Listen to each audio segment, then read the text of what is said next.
Όπως είπες, Χριστιανά, θα παρουσιάσουμε αυτό το εγχειρίδιο της UNESCO που έχει σαν τίτλο «Δημοσιογραφία, ψευδείς ειδήσεις και παραπληροφόρηση», το οποίο επιμεληθήκαμε με την Δήμητρα και τον Παντελή το Βατικιώτη από το Πάντιο Πανεπιστήμιο.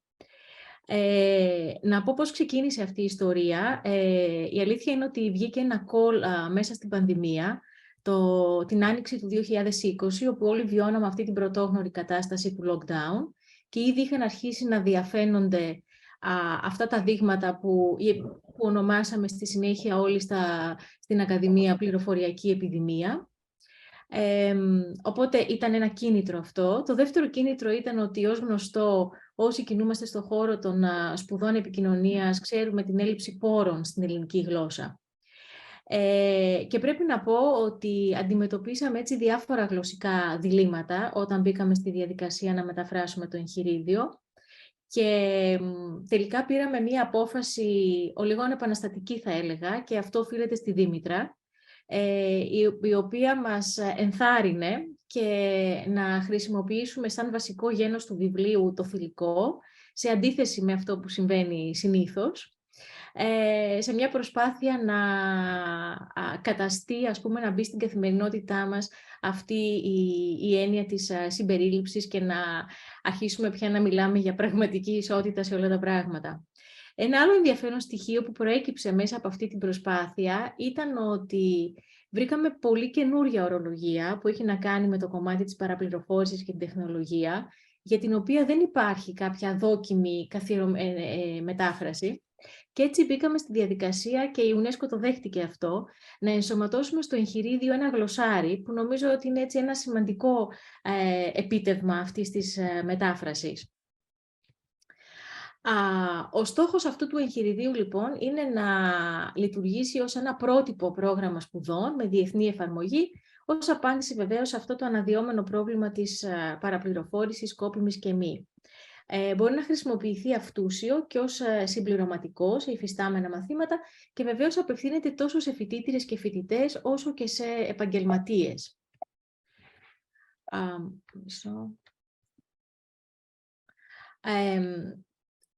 Αποτελείται από 7 ενότητες, τις οποίες θα αναλύσουμε επιγραμματικά. Το πρώτο κομμάτι θα έλεγα ότι είναι πιο θεωρητικό και το δεύτερο μπαίνει σε μια πιο πρακτική διάσταση, εστιάζοντας στη διασταύρωση, στην επαλήθευση, στα μέσα κοινωνικής δικτύωσης. Θα τα δούμε αυτά επιγραμματικά. Νομίζω ότι είναι ενδιαφέρον να πούμε πώς ξεκίνησε αυτή η ιδέα και από τους συγγραφείς. Να σημειώσω ότι το εγχειρίδιο πρωτογράφηκε το 2018 και μεταφράστηκε από εμάς μέσα στο 2020.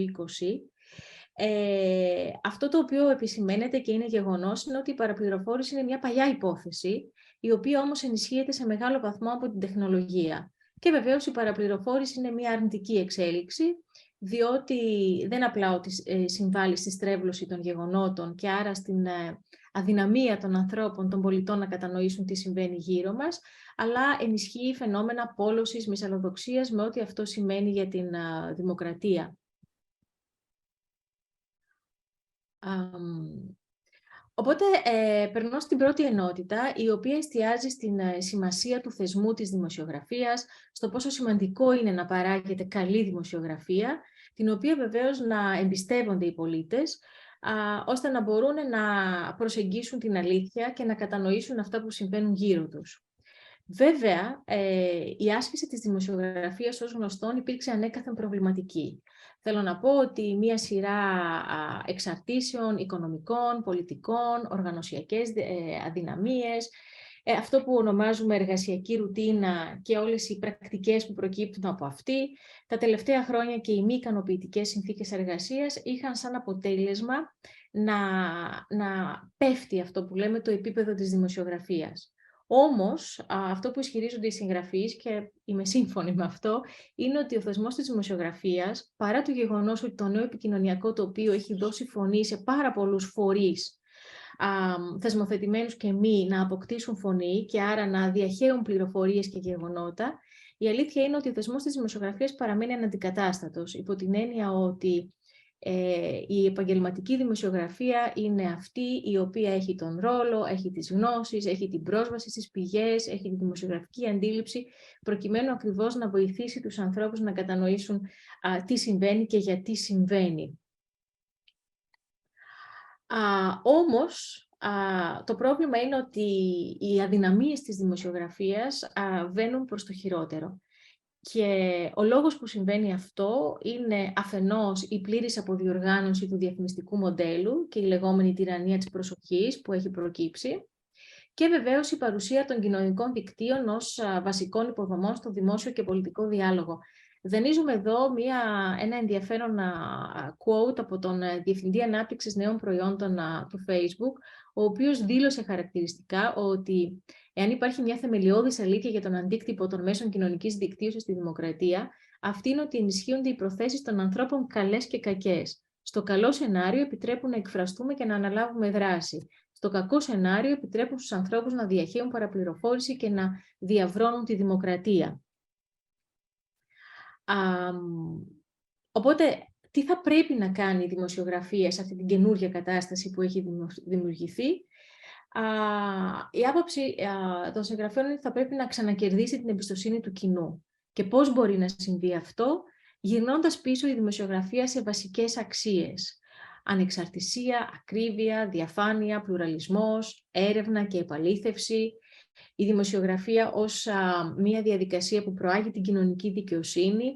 Λογοδοσία με την έννοια του να προκύπτει θεματολογία η οποία ικανοποιεί τις ενημερωτικές ανάγκες των ανθρώπων.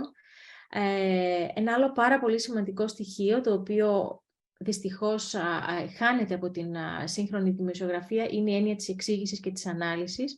Η μετάβαση δηλαδή από την παροχή ειδήσεων στην παροχή γνώσης. Οι ειδήσεις κυκλοφορούν παντού. Αυτό που χρειαζόμαστε είναι η ανάλυση, να βάλουμε τα κομμάτια του παζλ στη θέση τους.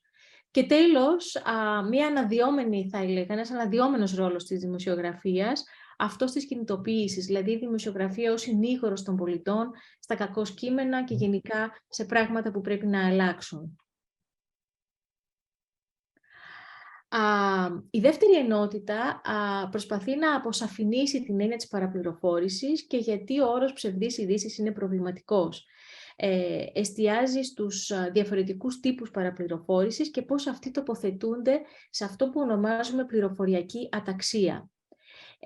Είναι ενδιαφέρον εδώ να δούμε ότι ο λόγος που ο όρος ψευδείς ειδήσεις είναι προβληματικός είναι διότι συνήθως αναφέρεται σε δύο διαφορετικά πράγματα, τα οποία οι συγγραφείς τα διαχωρίζουν. Το ένα είναι η παραπληροφόρηση, όπου έχουμε τη διάδοση αναλυθών πληροφοριών, χωρίς όμως αυτοί που το διαδίδουν να το γνωρίζουν, και έχουμε και τη σκόπιμη παραπληροφόρηση, στην οποία η διάδοση πληροφοριών είναι εσκεμμένη, υπάρχει δηλαδή πρόθεση. Και υπάρχει και μια τρίτη κατηγορία που είναι η σκόπιμη πληροφόρηση, όπου σε αυτή την περίπτωση έχουμε τη διάδοση πληροφοριών, οι οποίες όμως δεν γίνονται για το δημόσιο συμφέρον, αλλά γίνονται και πάλι για να προκαλέσουν ευλάβη. Αξίζει νομίζω να δώσουμε 3 παραδείγματα για το πού παραπέμπει η κάθε μία κατηγορία παραπληροφόρησης. Η πρώτη περίπτωση, ας πούμε, είναι το τρομοκρατικό χτύπημα στο Σαν Ελιζέ το 2017, όπου είχαμε τους πολίτες δημοσιογράφους με τα κινητά τους να κυκλοφορούν διάφορες πληροφορίες και φωτογραφίες στο διαδίκτυο, καθώς υπήρξαν αυτότες μάρτυρες του γεγονότος.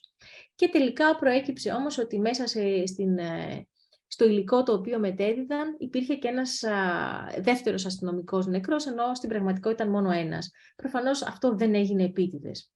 Σκόπιμη παραπληροφόρηση, ένα παράδειγμα, είναι όταν, μένουμε και πάλι στη Γαλλία, πάμε στις εκλογές, όταν κυκλοφόρησαν έγγραφα στο διαδίκτυο ότι ο Μακρόν είχε offshore εταιρεία στο Μαρόκο, κάτι το οποίο ήταν αναλυθές. Και η τρίτη περίπτωση της κακόβουλης πληροφόρησης ήταν όταν παραμονές των εκλογών στη Γαλλία διέρευσαν προσωπικά μηνύματα του ηλεκτρονικού ταχυδρομείου του Μακρόν, τα οποία ήταν ίσχυαν, ήταν αληθή, τα οποία όμως δεν είχαν κανένα λόγο να διαρρεύσουν και δεν απασχολούσαν το κοινό. Θα σταθώ, επίσης οι συγγραφείς κάνουν μια πολύ ωραία τυπολογία, θα έλεγα, της πληροφοριακής αταξίας, εντοπίζοντας 7 μορφές.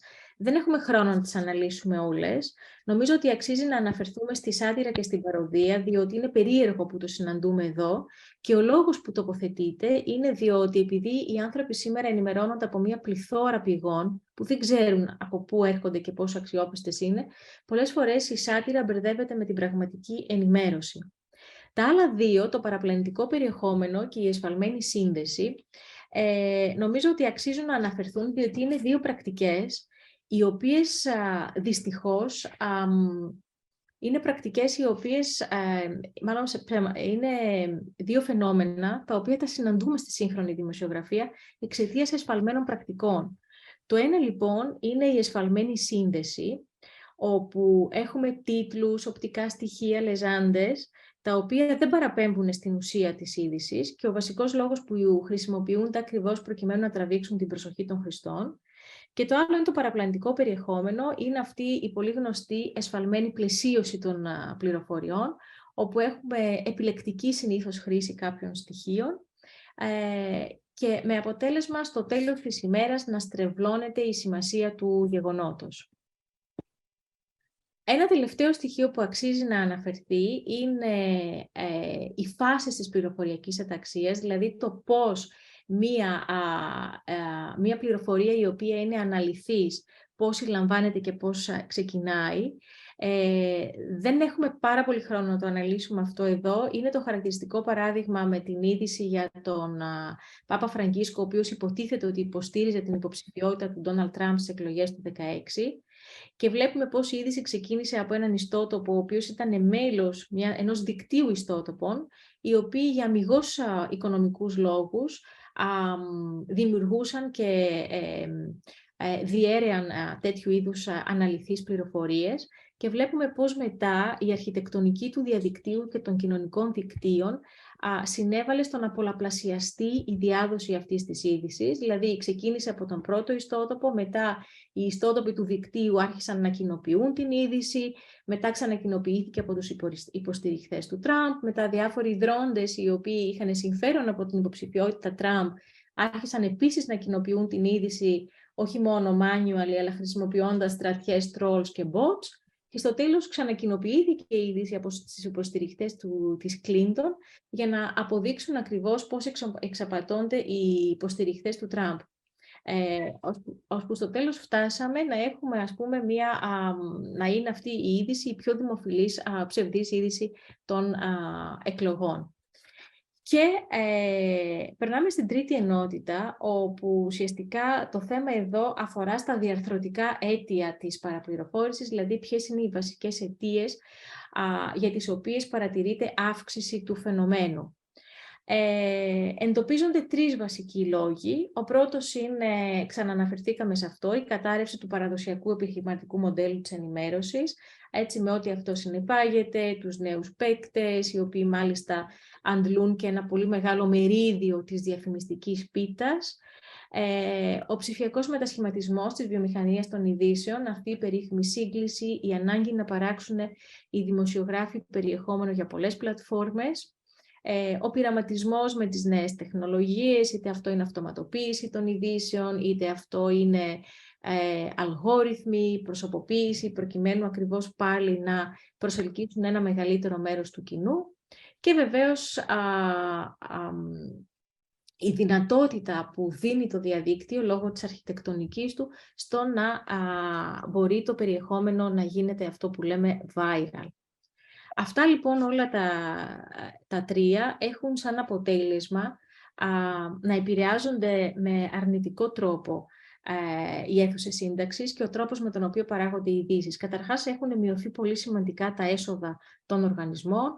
Αυτό σημαίνει λιγότεροι πόροι για να παράγουν περιεχόμενο, λιγότεροι άνθρωποι εργάζονται για την παραγωγή ειδήσεων, που σημαίνει αρνητικές συνέπειες σε επίπεδο ελέγχου και έρευνας. Γι' αυτό αυτή τη στιγμή έχει ξεκινήσει και μια μεγάλη συζήτηση για εναλλακτικούς τρόπους χρηματοδότησης των μέσων. Το δεύτερο πρόβλημα είναι η αυξημένη πίεση χρόνου. Έτσι, πάντα οι δημοσιογράφοι δούλευαν σε συνθήκες... Συγγνώμη, να το αυτό.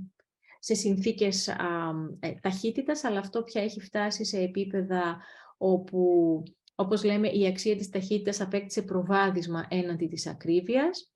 Στην προσπάθειά τους να γεμίσουν όλες αυτές τις πλατφόρμες με υλικό, πολλές φορές καταφεύγουν σε έτοιμο υλικό, το οποίο επίσης δεν ελέγχεται επαρκώς και το οποίο πολλές φορές φέρει τη δική του ατζέντα και τις δικές του μεροληψίες.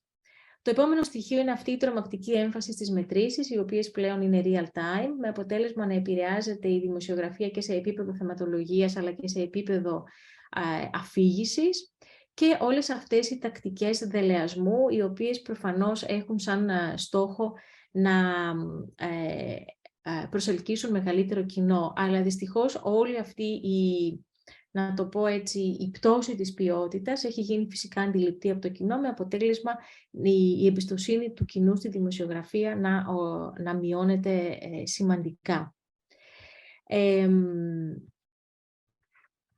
Ένα τελευταίο, πριν δώσω το λόγο στην Δήμητρα, γίνεται ιδιαίτερη μνήα στο βιβλίο για το ρόλο των κοινωνικών δικτύων, ο οποίος είναι ιδιαίτερα αρνητικός για τη δημοσιογραφία και μάλιστα αυτό έχει αρχίσει να γίνεται αντιληπτό και από τους ίδιους τους δημοσιογράφους, οι οποίοι αρχικά είδαν στα κοινωνικά δίκτυα έναν σύμμαχο, στην πορεία αντιλήφθηκαν ότι τα πράγματα δεν δουλεύουν έτσι. Και το πρόβλημα με τα κοινωνικά δίκτυα είναι ότι πολλές φορές φορείς και θεσμοί παρακάμπτουν τα μίντια, με αποτέλεσμα να δημοσιεύονται πράγματα στα κοινωνικά δίκτυα άμεσα. Οι δημοσιογράφοι μπαίνουν στη διαδικασία να τα αναπαράξουν για να μην μείνουν πίσω.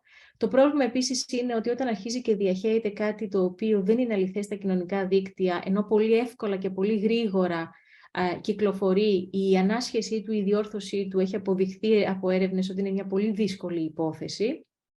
Και τέλος, ένα πάρα πολύ μια αρνητική εξέλιξη σε σχέση με τα κοινωνικά δίκτυα είναι ότι οι άνθρωποι τείνουν να πηγαίνουν σε πηγές με τις οποίες ταυτίζονται, είναι η λεγόμενη μεροληψία επιβεβαίωσης, με αποτέλεσμα να ενισχύεται αυτό το φαινόμενο, οι άνθρωποι να ταυτίζονται με απόψεις, να αυξάνεται η πόλωση και φυσικά να μην έχουν πρόσβαση σε εναλλακτική ενημέρωση η οποία ενδεχομένως αντιτίθεται σε αυτά που αυτοί πιστεύουν. Οπότε έτσι ολοκληρώνεται το πρώτο κομμάτι του εγχειριδίου, που είναι αυτό το θεωρητικό κομμάτι, το οποίο προσπαθεί να δώσει τη βάση για τις πιο πρακτικές συνθήκες που θα πρέπει να ακολουθηθούν. Οπότε εγώ εδώ σταματώ και δίνω το λόγο στη Δήμητρα.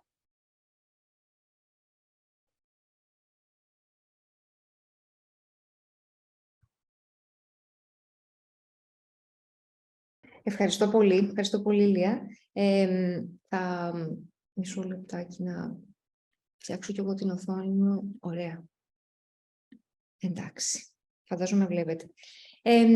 Ευχαριστώ πολύ λοιπόν, θα είμαι σύντομη. Το δεύτερο κομμάτι είναι πιο πρακτικό. Άρα ουσιαστικά δίνει αρκετά παραδείγματα και στο πλαίσιο της λογικής να χρησιμοποιείται και ως εγχειρίδιο, και πολλά έτσι, περιγράμματα μαθημάτων, ασκήσεις κτλ. Ωστόσο, είναι πολύ χρήσιμο, θεωρούμε, και για επαγγελματίες στον χώρο της δημοσιογραφίας.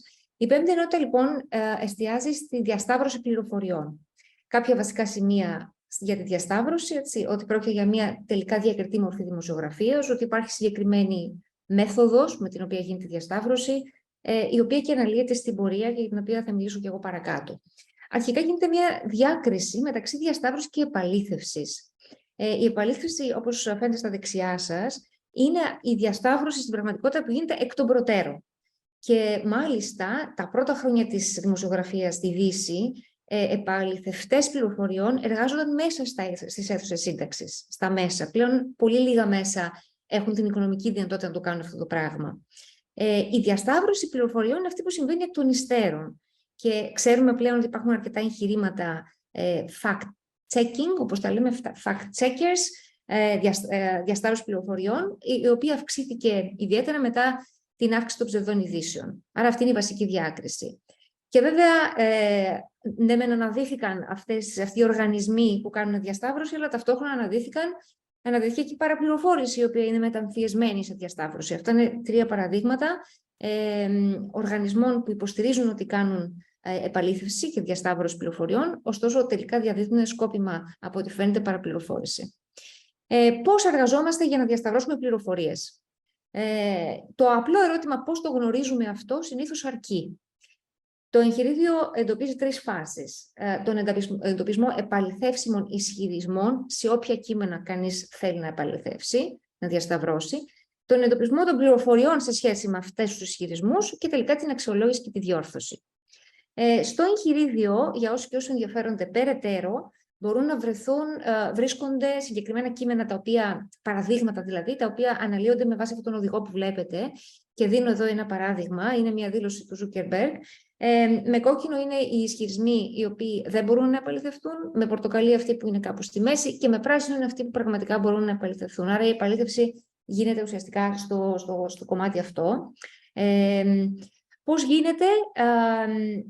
Θα πρέπει να εντοπιστούν γεγονότα, facts, τεκμήρια που είτε υποστηρίζουν είτε αντικρούν αυτούς τους ισχυρισμούς με βάση κάποια κριτήρια αξιολόγηση των πηγών. Πόσο κοντά στο φαινόμενο είναι, πόση πυρογνωμοσύνη υπάρχει, στιβαρότητα, διαφάνεια και ούτω καθεξής. Όταν πλέον έρχεται η ώρα να διορθωθούν τα κείμενα, και εδώ πρέπει να πω ότι η διασταύρωση πληροφοριών είναι και αυτή η είδηση. Έτσι, ειδικά η μη επαλήθευση, όταν γίνεται αντιληπτό ότι μια είδηση δεν επαληθεύεται, είναι μια είδηση με τη σειρά της, μια δευτερογενής είδηση. Και έχει ενδιαφέρον το γεγονός ότι η διασταύρωση, όταν παρουσιάστηκε στο κοινό με χιουμοριστικό τρόπο ή με πρωτότυπο τρόπο, μέσα από memes, βίντεο, Snapchat κτλ., ήταν πιο αποτελεσματική παρά όταν παρουσιαζόταν σαν συμβατικό άρθρο. Αυτό έτσι για μια σημείωση για τα άτομα που θα εμπλακούν σε αυτή τη διαδικασία. Προχωρώντας στην έκτη ενότητα, η οποία εστιάζει στην επαλήθευση αυτή τη φορά, αναδεικνύεται πόσο σημαντικό είναι αυτό για τη δημοσιογραφία, γιατί έχουμε πολλές περιπτώσεις όπου επαγγελματίες, δημοσιογράφοι, άντρες και γυναίκες και αξιόπιστοι οργανισμοί έβλαψαν τη φήμη τους κοινοποιώντας ή αναδημοσιεύοντας λανθασμένες παραπαλληλικές πληροφορίες, αλλά και σατυρικό περιεχόμενο που το θεώρησαν αληθινό. Στο εγχειρίδιο, και αυτό είναι έτσι ένα σημείο που έχει μεγάλη αξία, θεωρούμε, παρουσιάζονται στρατηγικές και τεχνικές συγκεκριμένες για το πώς εργάζεται κανείς για να μπορέσει να αξιολογήσει την αξιοπιστία μιας πηγής. Για παράδειγμα, πού βρίσκεται γεωγραφικά ένα άτομο. Έτσι, μπορούμε να το διαπιστώσουμε αναλύοντας τη διαδρομή του ατόμου στα μέσα κοινωνικής δικτύωσης, για να δούμε αν όντως θα μπορούσε να βρίσκεται εκεί που λέει ότι βρίσκεται σε μια δεδομένη στιγμή. Είναι άνθρωπος ή bot, και εδώ υπάρχουν συγκεκριμένοι τρόποι. Να δούμε το ιστορικό των αλληλεπιδράσεων. Αν είναι bot, δεν θα έχει και πολλές από αυτές τις αλληλεπιδράσεις, θα έχουν συγκεκριμένη μορφή. Χρησιμοποιούνται συγκεκριμένα εργαλεία που τα βλέπετε εδώ, το Intel Techniques και Africa Check.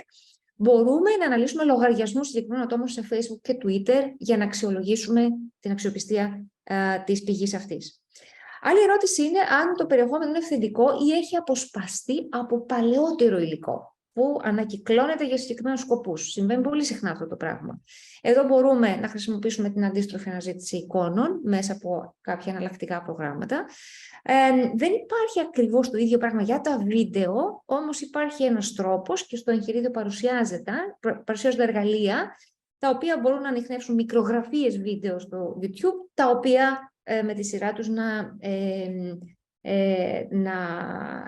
στα οποία μπορεί να γίνει αντίστροφη αναζήτηση εικόνων σε αυτές τις μικρογραφίες. Είναι το περιεχόμενο παραποιημένο? Πώς μπορούμε να το δούμε αυτό? Μπορούμε να δούμε τις σκιές, την ανάλυση σκιών, αν οι σκιές είναι εκεί που έπρεπε να είναι. Μπορούμε να δούμε τις καιρικές συνθήκες, με συγκεκριμένα προγράμματα και πάλι. Αν εκείνη τη μέρα έβρεχε ή όχι. Μπορούμε να διασταυρώσουμε εικόνες από την τοποθεσία με άλλες πηγές, απεικονίσεις δρόμων, δορυφορικές κτλ. Και να χρησιμοποιήσουμε εργαλεία που εντοπίζουν ασυνέπειες στα μεταδεδομένα. Χρόνος και τόπος λήψης φωτογραφιών μπορεί να αξιολογηθεί με βάση τα μεταδεδομένα, τα επόμενα, τα οποία είναι προσαρτημένα σε οπτικό περιεχόμενο που συνήθως αποτυπώνουμε με μηχανές φωτογραφικές και κάμερες τηλεφώνου. Αυτά τα μεταδεδομένα έχουν πληροφορίες πολύ σημαντικές, ακριβή ώρα και ημερομηνία, τοποθεσία κτλ. Και είναι κατά συνέπεια πολύτιμες πληροφορίες. Προσοχή βεβαίως, γιατί αφενός τροποποιούνται Και αυτά, εφετέρου, αφαιρούνται ορισμένες φορές στα κοινωνικά δίκτυα. Υπάρχουν βεβαίως τρόποι να ψάξουμε να βρούμε ποιος πρώτος ή πρώτη ανέβασε το υλικό και να πάρουμε την πρωτότυπη φωτογραφία ή βίντεο. Περισσότερες πληροφορίες υπάρχουν στο εγχειρίδιο και πιο προηγμένες μέθοδοι.